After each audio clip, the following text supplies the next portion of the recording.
Ang tapang talaga ng BIFAR. Nakipaggitgitan kasi ang maliit na barko ng BIFAR sa gahiganteng China Coast Guard.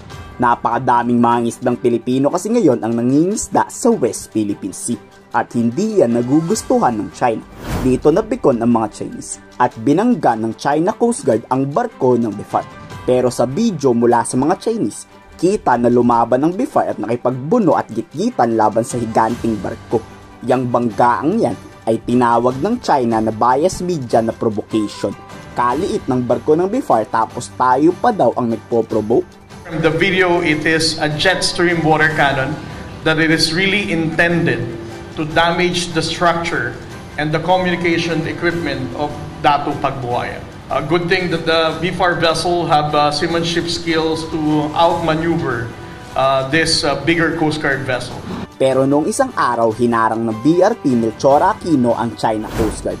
Oo, tayo ang humarang para makapangisda ang mga Pilipino. Hindi naman dyan pumalag ang China. Ngayong kalit ng barko ng BIFAR na halos triple na beses pa ang laki kontra sa China, yun ang binuli nila. Yung maliit na barko lang ata ang kaya nila eh. May nakasali rin sa pambubuli na isang Chinese Navy warship. Wala naman tong ginawa pero present to at nandoon sa pinangyari.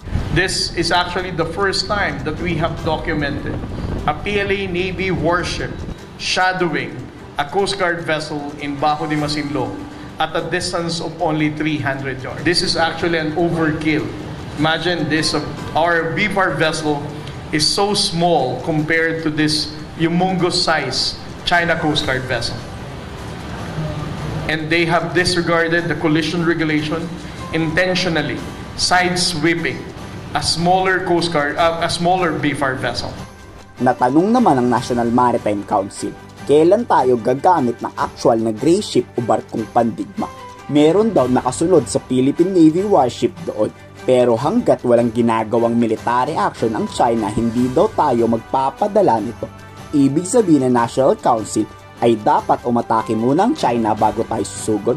Ang problema dito, mukhang dapat may matay munang Pilipino bago tayo umaksyon ng militar. Happens actually is, kasi when you put a Navy vessel against a Navy vessel, it will only escalate the tension. The strategy is, it's always a white ship play because that is a personality of the Coast Guard, peaceful police. But the Navy is on the defense side, so pag tinapat mo ang gray sa gray, it can escalate the situation. Because it's illegal. They do not have any basis for that. And if ever they do submit it, they did submit it to the UN, hindi naman automatic yan eh.